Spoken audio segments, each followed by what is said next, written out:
اما بعد فاعوذ باللہ من الشیطان الرجیم بسم اللہ الرحمن الرحیم ما آتاکم الرسول فخذوہ وما نہاکم عنہ فانتہوا واتقوا اللہ ان اللہ شدید العقاب صدق اللہ العظیم و صدق رسولہ النبی الکریم الامین۔ پیارے اسلام بھائیو، میں اپنے لیے آج سعادت سمجھتا ہوں کہ علماء کرام جو میرے سروں کے تاج ہیں، آج مجھے ان کو سبق سنانے کا موقع ملے گا، اور آپ تمام حضرات کی خدمت میں ایک عرض کروں گا۔ میری بات اگر آپ کو غلط لگے تو آپ نے لحاظ نہیں کرنا، کھڑے ہو کے کہنا ہے حافظ صاحب آپ غلط کہہ رہے ہیں۔ میں انشاءاللہ تعالی سب کے سامنے معذرت بھی کروں گا، الفاظ بھی واپس لے لوں گا، لیکن اگر میری بات صحیح لگے پھر عمل ہونا چاہیے کہ نہیں ہونا چاہیے؟ تو کیا خیال ہے سبھی عمل کریں گے؟ تھوڑا سا اونچی آواز سے بولو۔ تو آئیے میں ابتدا پیارے آقا صلی اللہ علیہ وسلم پر درود و سلام پڑھنے سے شروع کرتا ہوں۔ پیارے آقا حضرت محمد مصطفیٰ صلی اللہ تعالی علیہ وسلم نے ارشاد فرمایا کہ جو میرا امتی روزانہ 50 مرتبہ، کتنی مرتبہ جی؟ تھوڑا سا اونچی آواز سے بولیں۔ جو میرا امتی روزانہ 50 مرتبہ مجھ پر درود پاک پڑھتا ہے تو کل بروز قیامت میں خود اس کے ساتھ مصافحہ فرماؤں گا۔ حضرت صاحب، آج اگر کوئی بندہ صدر پاکستان یا وزیر اعظم سے مصافحہ کر لے، وہ تصویر بنوا کر اپنے گھر میں رکھتا ہے، جو بھی آئے کہتے ہیں دیکھو صدر نے میرے ساتھ مصافحہ کیا، وزیر اعظم نے میرے ساتھ مصافحہ کیا۔ میں نے کہا جو صدر سے مصافحہ کرے وہ بڑی شان والا، اور جو امام الانبیاء کے ساتھ مصافحہ کرے وہ کتنی شان والا۔ الحمدللہ اپنا عقیدہ ہے، میرے آقا صلی اللہ علیہ وسلم جس کے ساتھ مصافحہ فرمائیں گے وہ جنتی ہو جائے گا۔ اگر کوئی دلیل پوچھے تو میں دلیل بھی عرض کر دوں۔ حضرت انس رضی اللہ تعالی عنہ، ان کے پاس ایک کپڑے کا دسترخوان تھا، جب یہ میلا ہو جاتا تو دھوتے نہیں تھے، آگ میں ڈال دیتے، میل جل جاتی، صاف شفاف دسترخوان باہر آ جاتا۔ ایک دن کسی نے پوچھ لیا، اے انس رضی اللہ تعالیٰ عنہ، کپڑے کو تو آگ جلا دیتی ہے، اس کو کیوں نہیں جلا رہے؟ وہ کہنے لگا سچی بات ہے، کپڑے کو آگ جلا دیتی ہے، لیکن جس کپڑے کو نسبت میرے آقا کے ساتھ ہو جائے اس کو نہیں جلاتی۔ کہنے لگے پیارے آقا صلی اللہ علیہ وسلم نے اسی دسترخوان پر کھانا تناول فرمایا اور اس کے بعد اپنا دست اقدس اس کے ساتھ مس کر دیا۔ بس اس دن کے بعد جب بھی یہ میلا ہو جاتا ہے میں آگ میں ڈال دیتا ہوں، میل تو جل جاتی ہے، کپڑا نہیں جلتا۔ حضرت صاحب اب میں چند ایک اشارے کرنے لگا ہوں، بڑی توجہ سے سننا یار۔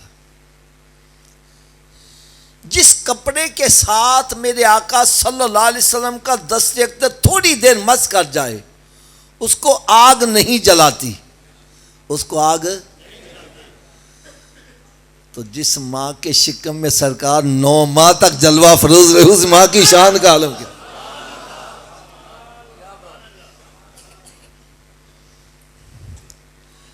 اب دوسرا اشارہ بھی سنو۔ جس کپڑے کے ساتھ میرے آقا صلی اللہ علیہ وسلم کا دست اقدس تھوڑی دیر مس کر جائے اس کو آگ نہیں جلاتی. یار اسی دستے اقدس پر تو سب سے صحابہ کرام نے بیعت کی ہے، ان کا مقام کیا ہوگا؟ یہ میں نہیں کہہ رہا، جنتی جنتی جنتی. سورہ فتح ہے 26واں پارہ، اس کا 3واں رکوع. رب تعالیٰ نے ارشاد فرمایا لقد رضی اللہ عن المؤمنین اذ یبایعونک تحت الشجرہ. تحقیق اللہ تعالیٰ ان سب سے راضی ہو گیا جنہوں نے درخت کے نیچے بیٹھ کے میرے محبوب کے ہاتھ پر بیعت کی ہے. یار جن سے رب راضی تو ناراض کیوں ہو رہا ہے؟ بلکہ صحابہ کرام کا مقام دیکھو اسی صورت میں، سورہ فتح میں پہلے رکوع میں رب تعالیٰ نے ارشاد فرمایا ان الذین یبایعونک انما یبایعون اللہ. جنہوں نے میرے محبوب کے ہاتھ پر بیعت کی ایسے ہے جیسے انہوں نے رب کے ہاتھ پر بیعت کی ہے. حضرت صاحب میں 2 اشارے اور کرنے لگا ہوں، توجہ سے سننا ذرا. ایک بندے سے میں نے سوال کر دیا یار تم گھوڑے کا بڑا ادب کرتے ہو، وجہ کیا ہے نا؟ مجھے کہنے لگا کہ آپ کو پتہ نہیں نبی پاک صلی اللہ علیہ وسلم کا نواسہ امام عالی مقام امام حسین رضی اللہ تعالیٰ عنہ میدان کربلا میں گھوڑے پر سوار ہو کر گئے تھے. میں نے کہا اچھا گھوڑے پر سوار ہو کر گئے اس لیے آپ گھوڑے کا ادب کرتے ہو، لیکن جو آج تمہارے پاس گھوڑا ہے اس پہ تو حسین کا بیٹھنا ثابت نہیں ہے. کیوں جی صاحب؟ جو موجودہ گھوڑا ہے اس پر تو حسین کا بیٹھنا ثابت، اس کا کیوں ادب کرتے ہو؟ کہنا حافظ جی گل تے تہاڈی صحیح ہے، اس گھوڑے پر حسین کا بیٹھنا تو ثابت نہیں ہے لیکن اس کی نسل میں سے تو چلا آ رہا ہے اس لیے ہم ادب کرتے ہیں. میں نے کہا جس گھوڑے پر سرکار کا نواسہ بیٹھ جائے اس کی نسل کا بھی ادب کرتے ہو، اور جن کے کندھوں پر ان کا نانا بیٹھا اس صدیق کا ادب کیوں نہیں کرتے؟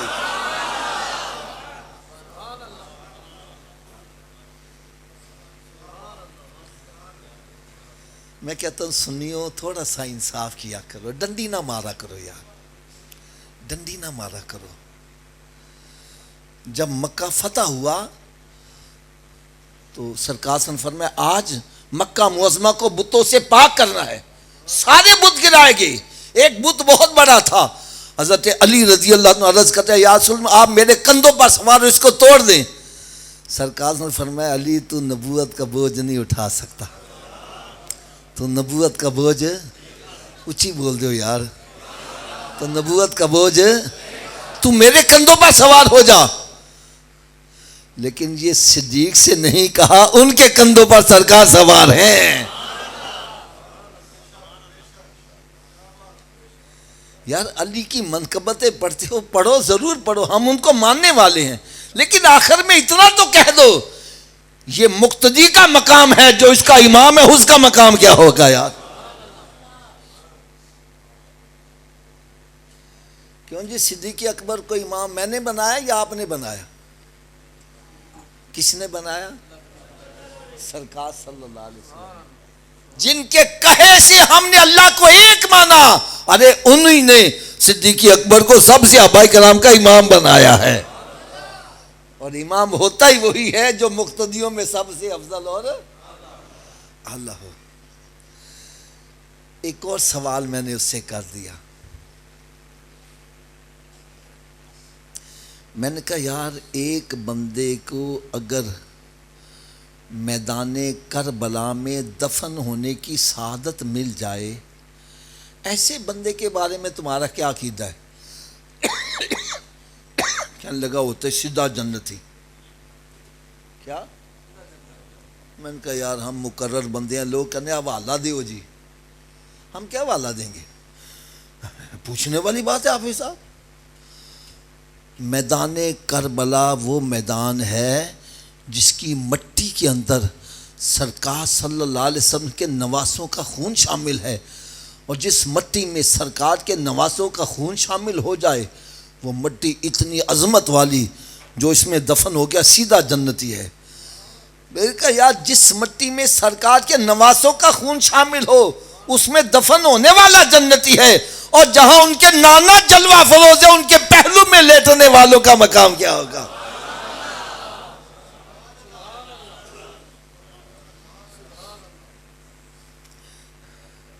کیا مقدر ہے صدیق اور عمر کا، جن کا گھر رحمتوں کے خزینے میں ہے۔ یار اگر آپ سے کوئی پوچھے سرکار صلی اللہ علیہ وسلم کی امت میں کوئی ایسا بندہ ہے جو اس وقت جنت میں ہے تو بربلا دو کا نام لو، فرمایا ایک کا نام صدیق اکبر ہے، ایک کا نام عمر فاروق ہے۔ آپ کہیں گے جی دلیل کیا ہے؟ یار جو حج عمرہ کر کے آئے نا ان کی آنکھوں سامنے وہ نقشہ آنے لگا ہے۔ میرے آقا صلی اللہ علیہ وسلم نے ارشاد فرمایا ما بین بیتی و منبری روضۃ من ریاض الجنہ، میرے حجرہ مبارک اور منبر شریف کے درمیان کا حصہ جنت کی کیاریوں میں، اونچی بولو یار، اس کو بولتے ہیں ریاض الجنہ۔ آج اگر کوئی جنت میں نماز پڑھنا چاہے وہاں نماز پڑھے، ایسا ہے جیسے جنت میں نماز ادا کر رہا ہے۔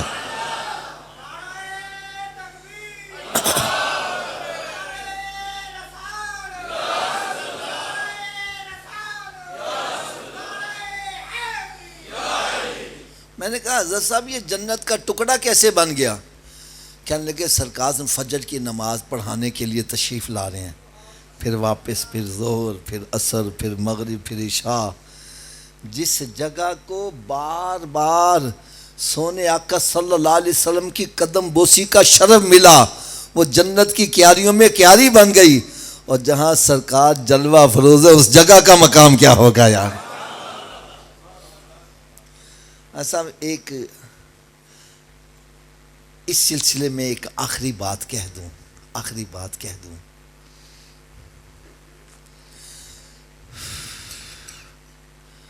آج کچھ ایسے بدبخت جو عمر فاروق رضی اللہ تعالیٰ کی شان میں بے ادبیاں گستاخیاں کرتے ہیں، یار ایک بڑی آپ کو ایمان افروز بات سنانے لگا، بڑی ایمان افروز۔ قائد اعظم جس نے پاکستان بنایا، کچھ لوگ اس کے بارے میں یہ سمجھتے ہیں کہ یہ صحابہ کرام کا ادب کرنے والا نہیں ہے۔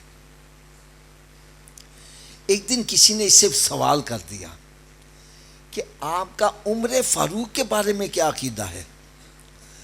یار اس نے ایسی کمال بات کہی کہ اگر اسلامی تاریخ میں سے عمر کو نکال دو پیچھے رہ کیا جاتا ہے؟ سیدنا عمر فاروق رضی اللہ تعالیٰ عنہ کا دور وہ ایسا گولڈن چانس ہے، ایسا سنہری دور ہے جس کو پیش کر کے ہم غیر مسلموں کو اسلام کی دعوت دیتے ہیں۔ اگر اسی کو بیچ میں سے نکال دو باقی پیچھے رہ کیا جاتا ہے؟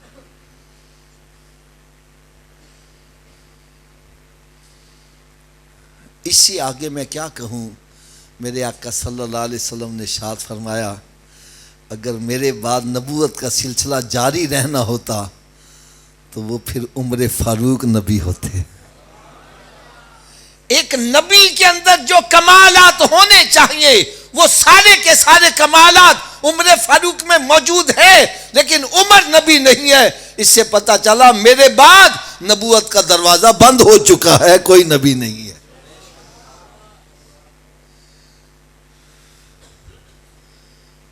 بہرحال ہمارا عقیدہ ہے ہم سنی ہیں۔ کیا ہیں؟ اور سنی کا عقیدہ ہے ہم صحابہ کو بھی مانتے ہیں اور اہل بیت اطہار کو بھی مانتے ہیں۔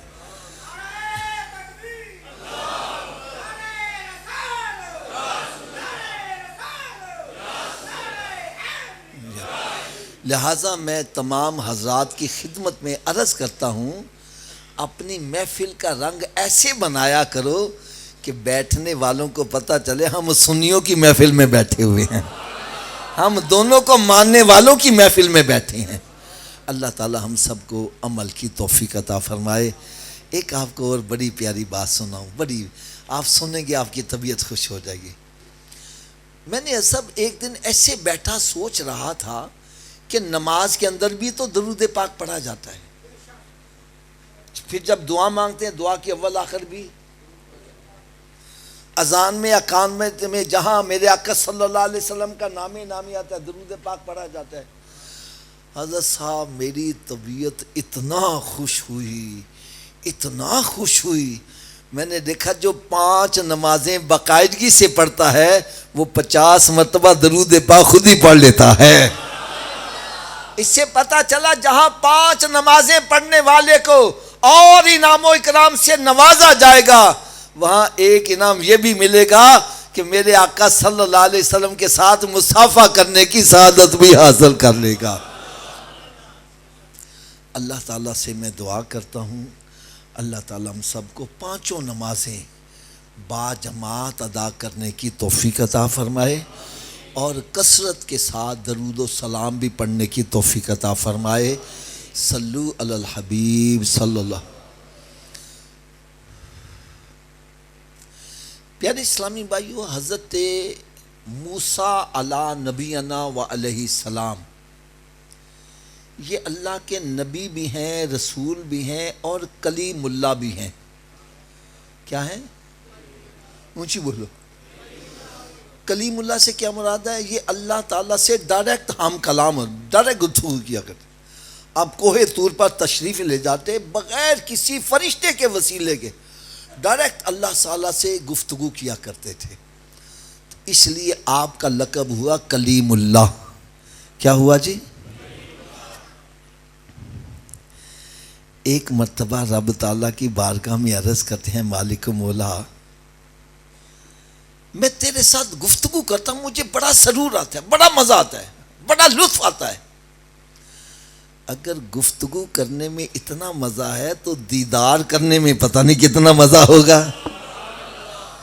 یا اللہ مجھے اپنا آپ دکھا، میں تجھے دیکھنا چاہتا ہوں۔ یہ قرآن پاک کے الفاظ ہیں، رب ارنی انظر الیک، یا اللہ مجھے اپنا آپ دکھا، میں تجھے دیکھنا چاہتا ہوں۔ جواب آتا ہے لن ترانی، موسیٰ تو مجھے دیکھ، اونچی بولو ذرا۔ یار بڑی ایک مزے کی بات بتلانے لگا، یہ نہیں فرمایا موسیٰ مجھے کوئی نہیں دیکھ سکتا، نہیں سمجھ لگی۔ اگر یہ فرما دیا جاتا کہ کوئی نہیں دیکھ، بات ختم ہو جاتی۔ فرمایا موسیٰ تو نہیں دیکھ سکتا اس لیے کہ میرے دیکھنے کے لیے میرے محبوب کی آنکھ چاہیے۔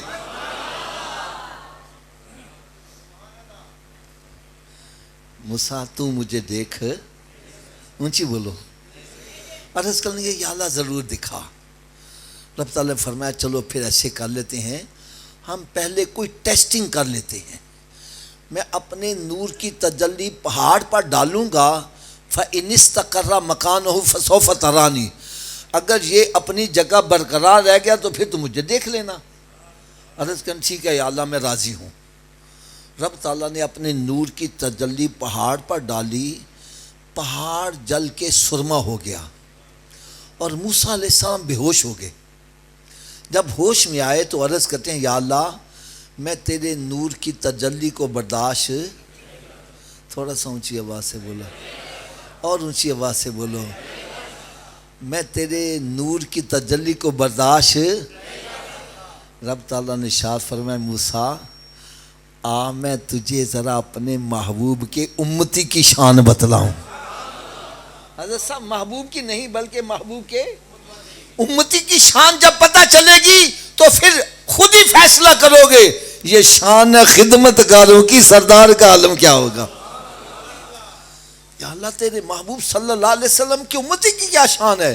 فرمایا موسیٰ جیسی ایک تجلی پہاڑ پر ڈالی یہ جل کے سرما ہو گیا، تو بے ہوش ہو گیا، ایسی 70,000 تجلیاں میں اپنے محبوب کے امتی پر اس وقت ڈالوں گا جب وہ نماز ادا کر رہا ہوگا۔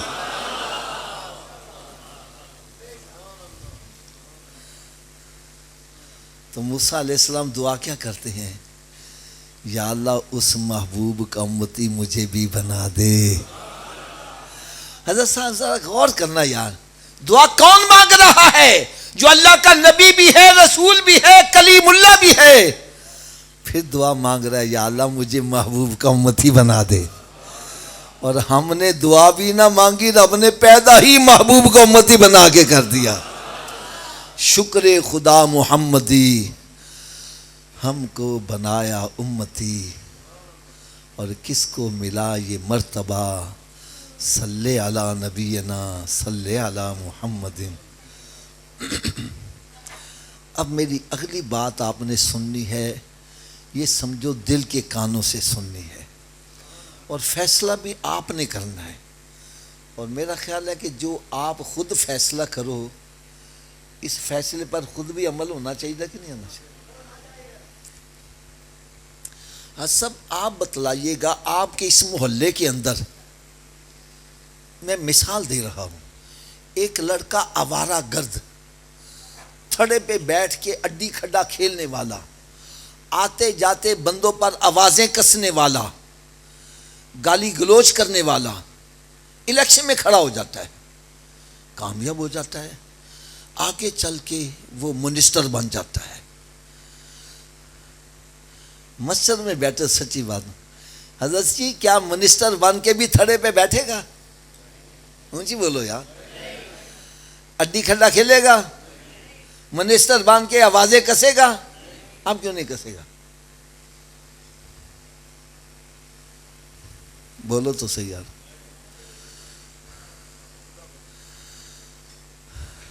اب وہ اس لیے تھڑے پہ نہیں بیٹھے گا، وہ کہتا ہے میرے سر پر منسٹری کا تاج آ گیا ہے، اور تاج پہن کے اگر میں تھڑے پہ بیٹھوں تو یہ تاج کی توہین ہوگی۔ تاج کی کیا ہوگی؟ تو لہٰذا وہ تاج کی لاج رکھتے ہوئے وہ ایسا کام نہیں کرتا جو اس کے شایان شان نہ ہو۔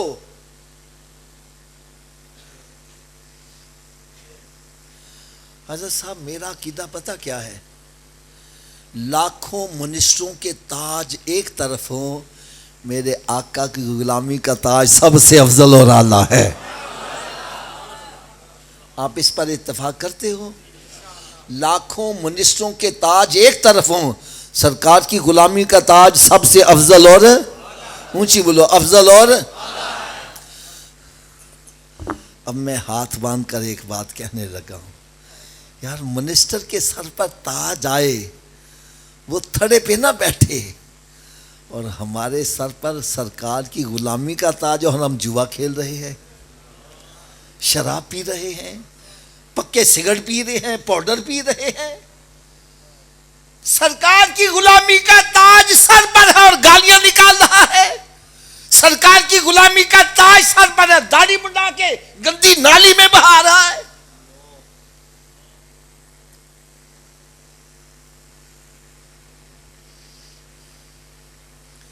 سرکار کی غلامی کا تاج سر پر ہے اور نماز نہیں پڑھ رہا، روزہ نہیں رکھ رہا، جھوٹ بول رہا ہے، سود کھا رہا ہے، رشوت کھا رہا ہے، یتیموں کا مال قبضے میں کر رہا ہے۔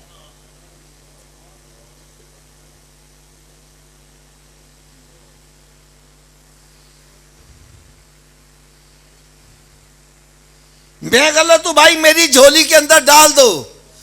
کیا سرکار کی غلامی کا تاج سر پر ہو، جوا کھیلنا یہ شایان شان ہے؟ کیا یہ تاج کی توہین نہیں ہے؟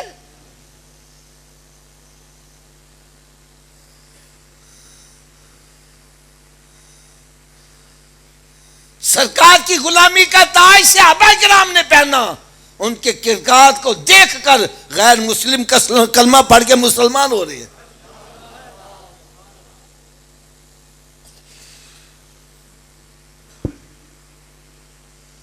اور آج ہمارا کردار کیا ہے؟ یقین جانو لوگ اندر سے کیا کہہ رہے ہیں، یار اینا مسلمانوں تو فلانے چنگے۔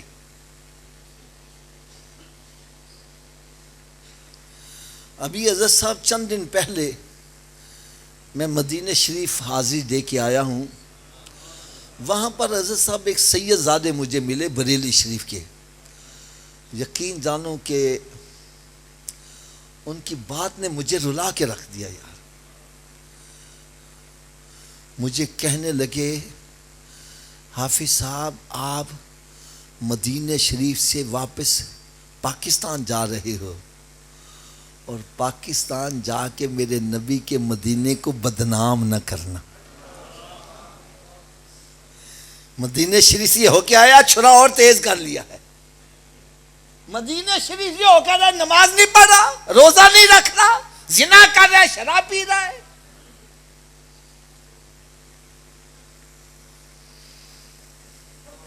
ارے تجھے تو چاہیے کہ پہلے تو بے نمازی تھا, مدینہ دیکھ کے آیا ہے, اب تیری تہجد قضا نہیں ہونی چاہیے. پہلے بد نگاہی کرتا تھا, اب نگاہ نہیں اٹھ رہی. یار ان کیوں نہیں دیکھتا؟ وہ کہتا جن آنکھوں سے مدینہ دیکھ آیا ہوں, شرم آتی ہے اسے بے بد نگاہی کروں. یار بھئی پہلے تو گالی گلوچ کرتا تھا, اب کیوں نہیں کر رہا؟ جھوٹ بولتا تھا, کیوں نہیں اب بولتا؟ وہ کہتا ہے جن آنکھوں سے مدینہ دیکھ کے زبان سے درود پڑا, اب اس زبان سے گالی نکالتے شرم آتی ہے. یار میں آپ سب کے سامنے ہاتھ باندھ کر ایک بات کہوں گا, خدا را میرے نبی کی غلامی کے تاج کو بدنام نہ کرو. یار خدا را سرکار کے غلامی کے تاج کو بدنام نہ کرو. تاج سر پر ہے, زنا کر رہا ہے, شراب پی رہا ہے, سال میں ایک مرتبہ میلاد منا کے سارا سال مسجد میں نہیں آتا, اور تجھے کس نے یہ اجازت دی ہے؟ کیا سرکار کا میلاد ہمیں یہ سکھا رہا ہے؟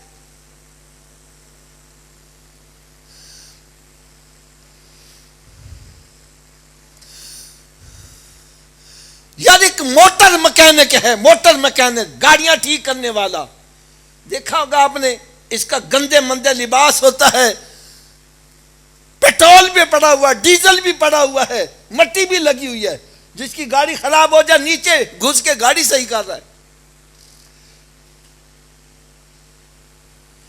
لیکن اگر جمعے والے دن اس نے سفید لباس پہنا ہو, اب کسی کی گاڑی خراب ہو جائے نیچے گھسے گا؟ بولو تو صحیح یار, اب کیوں نہیں گھسے گا؟ آپ کہیں گے جی سفید کپڑوں کا لباس, سفید کپڑوں کا احساس اس کو نیچے نہیں گھسنے دے رہا کہ اگر میں نیچے گھس گیا اس پر داغ لگ جائے گا. اور میرے آقا کے غلاموں, ہماری چادر سفید ہے, سمجھو جوا کھیلا اس پر داغ لگ جائے گا, نماز نہ پڑھی اس پر داغ لگ جائے گا, بد نگاہی کی اس پر داغ لگ جائے گا, شراب پی اس پر داغ لگ جائے گا. اور یہ داغ والی چادر جب رب کے سامنے پیش کی گئی, سرکار کے سامنے پیش, پھر تیرا کیا بنے گا؟ یار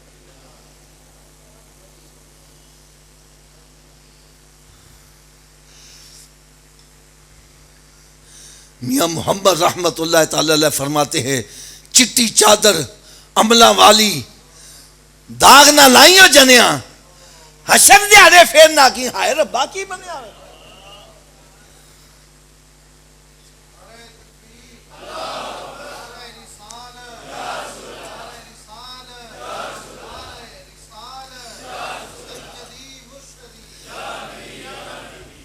قیامت کے روز جب نامہ اعمال دیا جائے گا, پھر بندہ کہے یہ میرا ہے ہی نہیں, یہ تو غلطی سے کسی کا آ گیا ہے, میں نے تو اتنے بڑے بڑے گناہ کیے ہی نہیں ہے. قرآن مجید سورہ یاسین شریف رب تعالیٰ شافن میں الیوم نختم علی افواہہم, آج ان کی بولتی بند کر دو, ان کے منہ پہ مہر لگا دو. وتکلمنا ایدیہم وتشہد ارجلہم بما کانوا یکسبون, آج ان کے ہاتھ گواہی دیں گے, ہاتھ بولیں گے, پاؤں گواہی دیں گے. پھر کہاں چھپ کے جاؤ گے؟ یار کہاں منہ چھپاؤ گے؟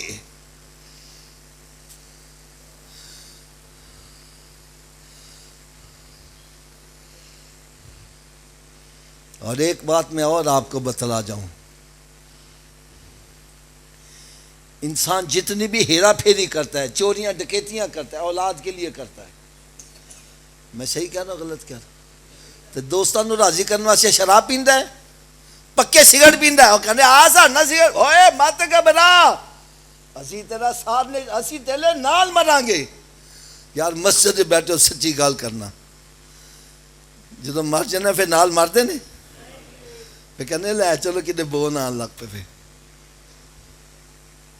کتھے نہیں تیرے گھر والے جنہ لے سے تو پاپ کماندا، جن گھر والوں کی خاطر رب کو ناراض کرتا تھا، اس کے پیارے حبیب صلی اللہ علیہ وسلم کو ناراض کرتا تھا، آج منو مٹی کے نیچے دفن کر کے واپس آ جائیں گے۔ کیوں جی قبر نال کو جائے گا، پتر جائے گا اور باپ جائے گا، ماں جائے گی، کتھے نہیں تیرے گھر والے جنہ لئی سے تو پاپ کماندا، جڑے کہندے سی مران گے نال تیرے، آج انہاں بھی بازیاں ہاریاں نے۔ ارے جتنے بھی تیرے خیر خواہ ہیں سب قبر میں دفن کر کے واپس آ جائیں گے، کوئی قبر میں ساتھ، اونچی بول دیو یار، کوئی قبر میں ساتھ۔ اور میرا نبی ایسا خیر خواہ ہے، جب سارے واپس آ جائیں گے سرکار قبر میں بھی تشریف لے آئیں گے۔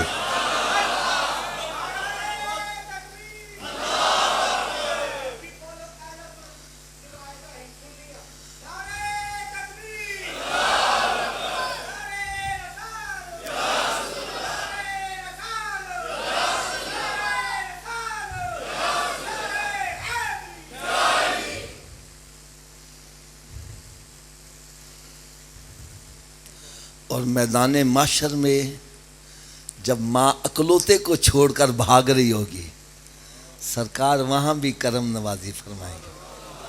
اب یار مسجد میں بیٹھے ہو، آج ایمانداری کا فیصلہ کرنا ہے، ایسے خیر خواہ نبی کو خوش کرنا چاہیے کہ ناراض کرنا چاہیے؟ اونچی بولو یار، تو سرکار خوش کیسے ہوں گے؟ پہلی بات تو یہ ہے کہ سرکار ناراض کس وجہ سے ہوتے ہیں، پہلے وہ دیکھ لو۔ حضرت صاحب آپ بتلاؤ، آپ کا بیٹا آپ کی بات نہ مانے، آپ اپنے بیٹے سے خوش ہوگے ناراض ہوگے؟ استاد کی بات شاگرد نہ مانے، استاد بھی شاگرد سے، پیر کی بات مرید نہ مانے، پیر بھی مرید سے، تو نبی کی بات امتی نہ مانے۔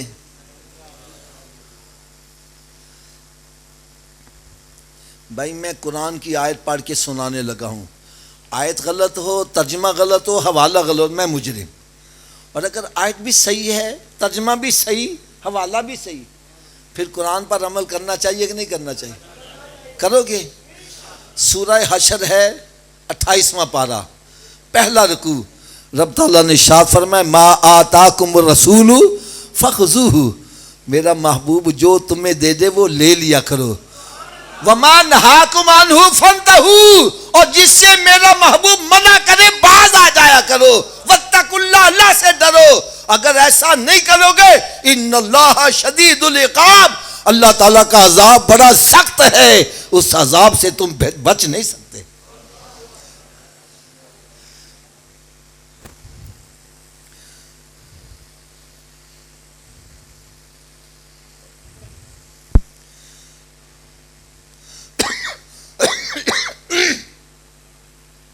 اب سرکار کو راضی کرنے کا نسخہ بھی بتلا دوں، عمل کر لو گے؟ تھوڑا سوچی آواز سے بولو۔ لو جی، میرے آقا صلی اللہ علیہ وسلم نے ارشاد فرمایا نماز میری آنکھوں کی۔ اچھا، اس حدیث پاک سے میں نے مطلب کیا اخذ کیا ہے؟ میں یہ سمجھا ہوں پیارے آقا صلی اللہ علیہ وسلم نے ارشاد فرمایا میرے امتی، جب میں تجھے نماز پڑھتے دیکھتا ہوں میری آنکھیں ٹھنڈی ہو جاتی ہیں۔ اور بات بھی سچی ہے۔ حضرت صاحب تسی رات دے پچھلے پیر اٹھو، آپ کا بیٹا جائے نماز بچھا کر نماز پڑھ رہا ہو، آپ کی آنکھیں کتنی ٹھنڈی ہوں گی؟ آپ کی ٹھنڈی ہوں گی، میرے آقا صلی اللہ علیہ وسلم کی کتنی ٹھنڈی ہوتی ہوں گی؟ تو تھوڑا سا اونچی آواز سے جواب دیجیے گا۔ جب ہم نماز پڑھتے ہیں تو سرکار کی آنکھیں، اونچی بولو یار۔ اور جب ہم نماز نہیں پڑھتے، روزہ نہیں رکھتے، شراب پیتے ہیں، زنا کرتے ہیں، بے حیائی کے کام، ماں باپ کی نافرمانی، یتیموں کے مالوں پر قبضے کرتے ہیں، کیا سرکار کی آنکھیں پھر بھی ٹھنڈی ہوتی ہیں؟ اونچی بولو یار۔ تو اے دیکھو میرے ہاتھ بندھے ہوئے، خدا را جس نبی کا میلاد مناتے ہو آنکھیں بھی اسی کی ٹھنڈی کرو، یہ نہ ہو میلاد تو سرکار کا منا رہا ہے اور آنکھیں ٹھنڈی شیطان کی کر رہا ہے۔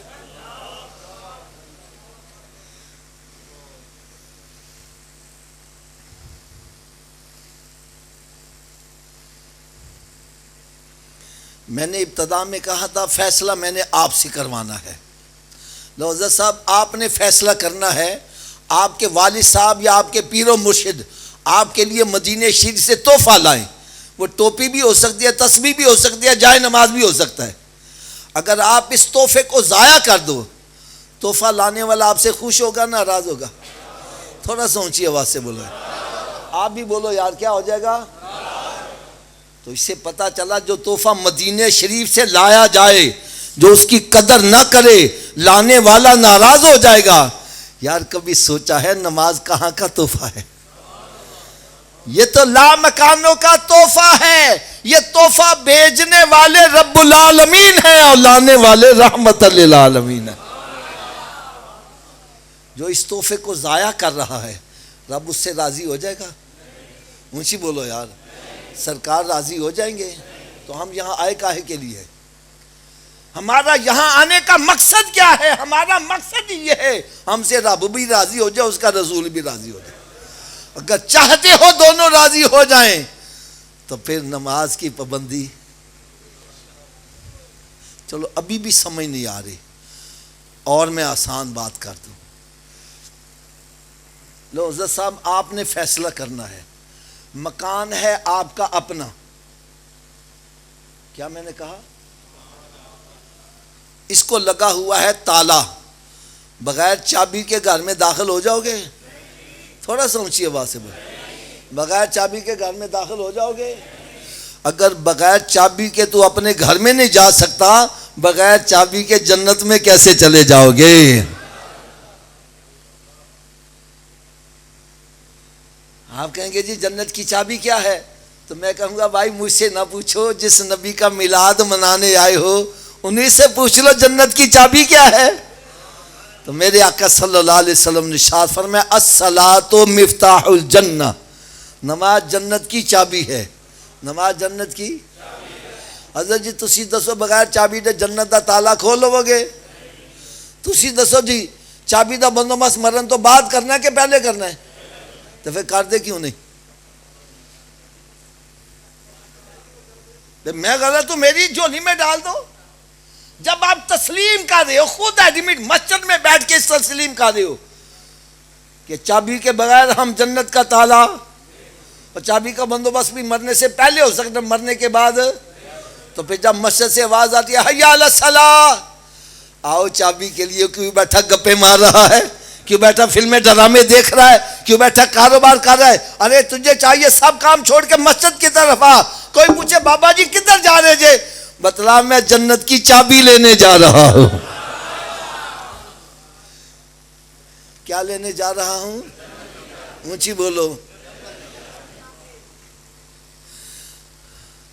اگر ناراض نہ ہو تو تھوڑی سی کڑوی سی بات کہہ دوں. اگر جنت کی چابی کا بندوبست نہ کیا پھر کہاں جانا پڑے گا؟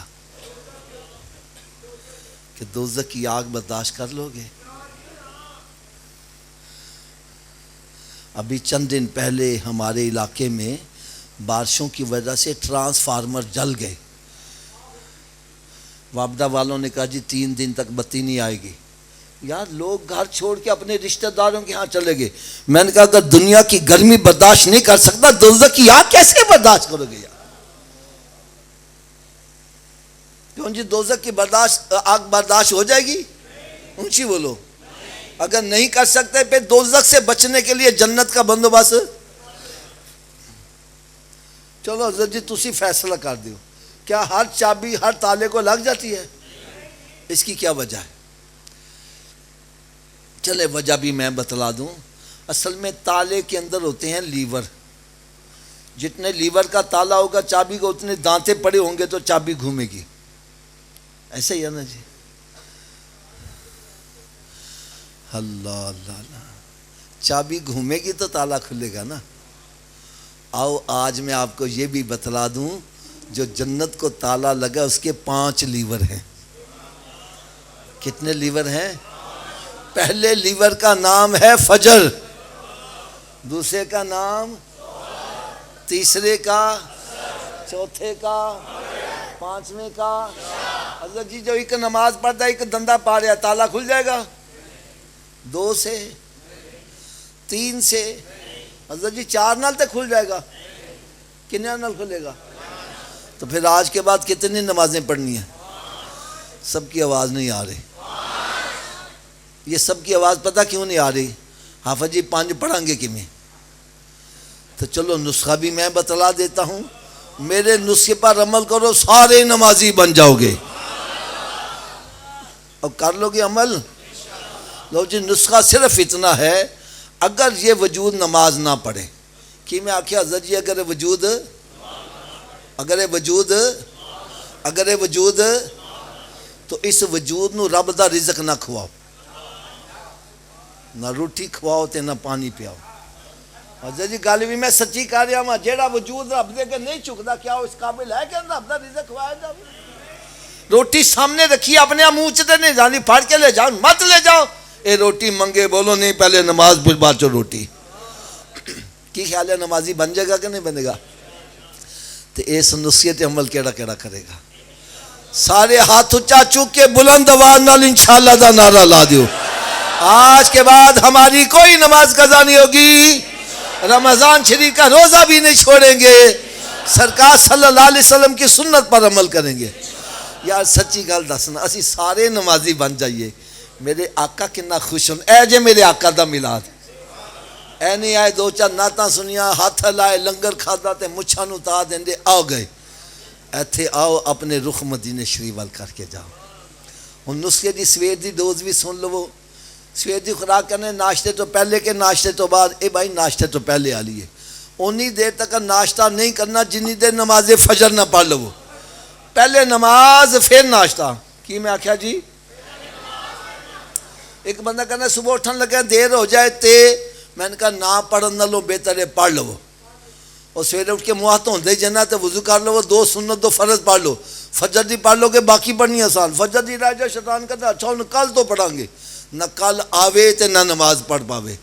لہٰذا تھوڑا جہا اچھی آواز نہ اونی دیر تک ناشتہ. ویسے میں لگتا ہے جی میں شیطان کان چ پھوک ماریا بولی نہ کدھر نماز پڑھنی نہ پہ جائے. شیطان ساڈا دوست ہے کہ دشمن؟ دشمن دی گل مننی چاہیے نا. تو پھر تسی کیوں مانتے پے جے یار؟ چلو جڑا شیطان نو دشمن سمجھنا ہوتے اچھی آواز نہ بولے. اونی دیر تک ناشتہ، جنی دیر تک نمازیں، اور اونی دیر تک کوئی اخبار رسالہ نہیں پڑھنا جنی دیر قرآن پاک دی تلاوت نہ کر لو.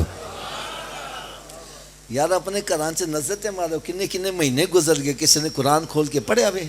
قرآن پاک تے گرد و غبار پہ دیا تے ٹی وی وی تے مکھی نے پہ تیرے گھر سے برکت کی میں ہو جائے.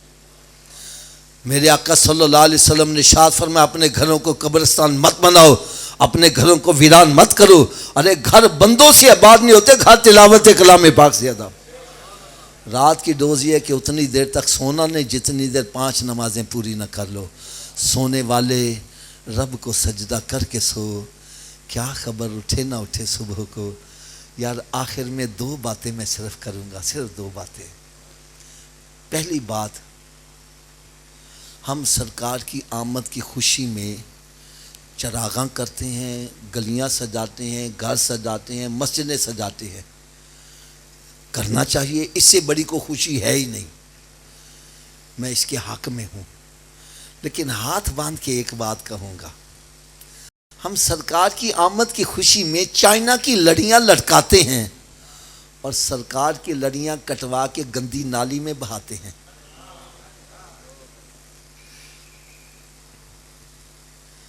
کیا یہ موتی کو زیب دیتا ہے؟ یہ چلو میری اس بات کو بھی آپ چھوڑ دو، اس بات کو بھی چھوڑ دو. کلو نفس ذائقۃ الموت کی طرح ہر ایک کو موت کا ذائقہ. جب ہم قبر میں جائیں گے تو سرکار تشریف لائیں گے، اس میں کسی کو شک شبہ ہے؟ اب میں ہاتھ باندھ کے آپ سے سوال کرنے لگا ہوں، جب سرکار قبر میں تشریف لائیں ان کے سامنے غلاموں والا چہرہ ہونا چاہیے کہ دشمنوں والا؟ پھر کون ہے جو میرے آقا کے میلاد کی خوشی میں اپنے چہرے پر سرکار کی سنت سجانے کا عہد کرتے ہوئے ہاتھ بھی اٹھاتا ہے اور انشاءاللہ کا نعرہ بھی لگاتا ہے؟ ہم اپنے چہرے پر سرکار کی سنت سجائیں گے.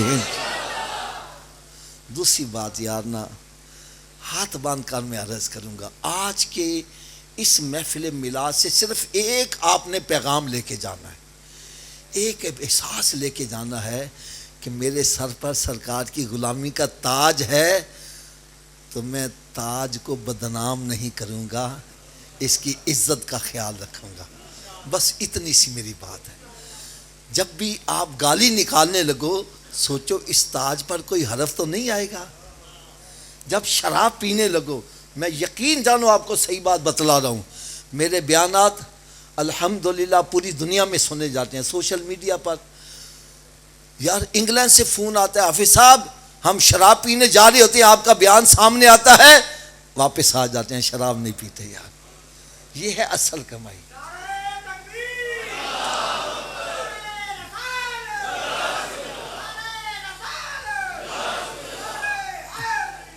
بس اپنے دل میں ایک احساس یہ رکھو، رب تعالیٰ نے مجھے وہ تاج عطا کیا ہے جس کے طلبگار اللہ کے نبی بھی تھے، رسول بھی تھے۔ اب مجھے اس تاج کی لاج رکھنی ہے، اس تاج کو بدنام نہیں کرنا۔ اگر نماز نہیں پڑھوں گا تو تاج پر داغ لگ جائے گا، ہم نے تاج کو داغدار نہیں ہونے دینا۔ آج کے میرے آقا کے میلاد سے یہ پیغام لے کے جاؤ، مجھے امید ہے آپ کی دنیا بھی سمجھ جائے گی، آخرت بھی سمجھ جائے گی، کیونکہ کی محمد سے وفا تو نے تو ہم تیرے ہیں، یہ جہاں چیز ہے کیا لوح و قلم تیرے ہیں، وما علیہ الا